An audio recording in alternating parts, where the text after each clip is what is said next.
and welcome to CNBC TV18 and Lufthansa's All for This One Moment. I'm Shireen Bhan. Over the next 30 minutes, you get to meet one of corporate India's top business leaders. You get to understand them, you get to see the man or the woman behind them and possibly see a side of them that you've never seen publicly before. Before I bring out my guest for this evening, here's a quick glimpse into her life. Kiran Mazumdar Shaw started Biocon India in 1978 with just 10,000 rupees from a garage in Bangalore. Hi Kiran. Hi. Nice Thank to you see very you. much for joining us. Welcome to the show. Nice to see you. Nice to see you as well, right here. I know you've probably been asked about your story a million times before, but let me start by asking you, you've been called all sorts of things. The Economist has called you the biotech queen. The New York Times has called you the mother of invention. But what did Kiran Mazumdar Shaw 25 years ago think that you would be labeled as? I don't even think you think of a label when you're starting a company. I did want to set up a biotech company. I did think of myself as a path breaker, because I was doing something very different, something very new. So, I have done things in a very unconventional way. Commercialize my homegrown technology, which was all about innovation. And it was high-risk innovation at that. And I wasn't getting any backers. And that was the time when when I was turned down by some of the financial institutions that I'd approached. And I told him, I said, I've got this amazing enzyme technology, it's homegrown, we've spent so many years researching it, and now I want to scale it up and no one's willing to back, to be very diffident, very cautious, and I kind of shook them all up. And of course, I think Ramesh Mashelkar is another such person. He also has this great passion and great belief that we can do it. Was gender a problem while you were starting Biocon, and when did you finally sort of say, okay, now it's not an issue anymore? Yes, I think gender was a very serious issue when I started Biocon. First and foremost, I had so many things against me. I had these huge credibility hurdles to overcome. You were young? I was 25 years old when I started Biocon. You were 10,000 rupees. I had very little money in the bank. I was starting this strange business called biotechnology, and I was a woman. So I guess... how would you rate those as disadvantages or challenges? Would being a woman be the last on that list, or would it be right up there? It was right up there. Right up there. Yeah. I think it was very difficult. In fact, I often joke about the fact that when I used to go looking for funds from financial institutions, I remember in the Karnataka State Financial Institution, they had one category which said, scheduled caste, disabled and women entrepreneurs. So I said, I refuse to take a loan from this category because we are not disabled and we are not scheduled caste. So please, we have to be treated as equal. Well, I think, biotech is always referred to as the technology of hope because it does address unmet medical needs. And biotech today is the most exciting, high risk, it's also the most exciting area to find these novel ideas and new drugs. Well, I think there's a slow realization that, biotech is a different segment as compared to pure play pharmaceuticals. And that for some reason, biotech drugs are very different. I think as far as the layperson is concerned, that's what they understand. Not through my life, but I think up to a point, I didn't think that big. But the moment, I think it was when we made that transition from enzymes to biopharmaceuticals, that was the inflection point. The reason I got into biopharmaceuticals was because I felt that I couldn't think big with enzymes. Yes, I think, it's the going public is a very different phase of my whole business history. When you're trying to kind of convince people that there is a huge upside, but there's a gestation period to that upside.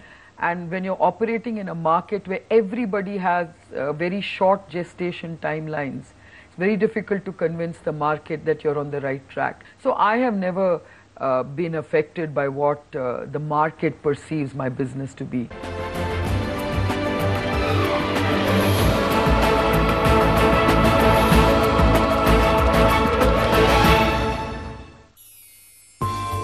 Our viewers' contest question of the week is, in which country did Kiran Mazumdar Shaw pursue her Master Brewer program? Ireland, Germany or Australia?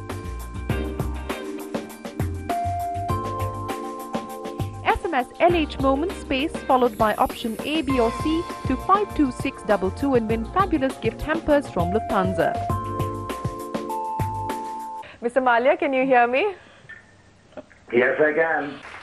It's time for us now to meet with our young achiever for this evening. She's again somebody who's like Kiran, broken stereotypes. Here's a quick glimpse into her story. Anuradha Acharya, the founder CEO of Awesome Biosolutions, an innovative life sciences R&D company, started in 2000 with personal savings. Awesome today has over 2,000 customers worldwide and operates under three main business units of Bio-IT, Biomolecules and Bio-Research.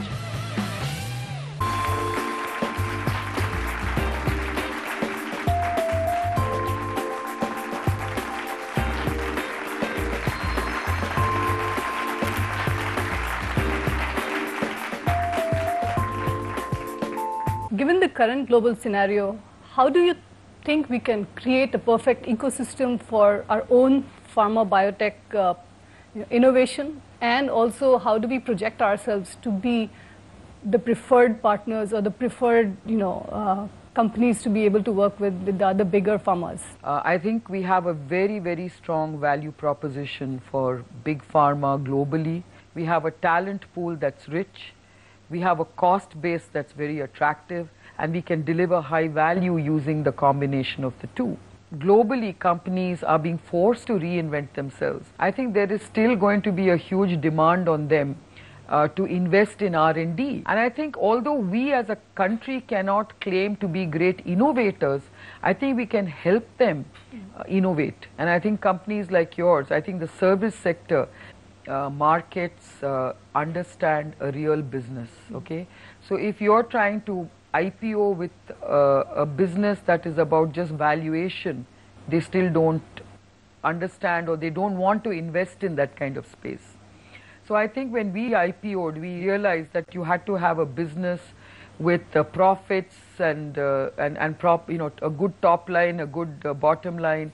And today, even today, our research and our IP is not valued at all, okay?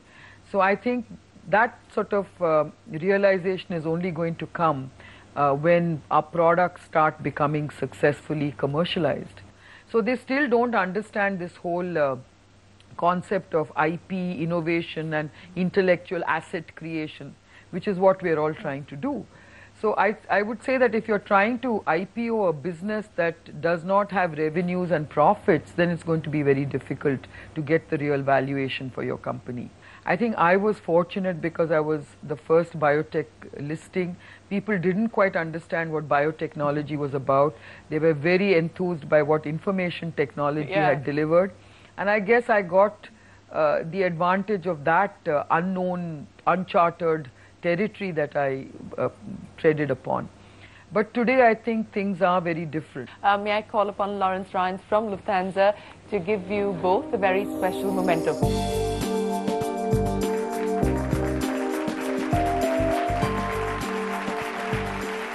Ms. Mazumdar Shaw, on behalf of Lufthansa, we'd like to say it's been an honor having you participate in the show today. We hope that you've enjoyed this one moment.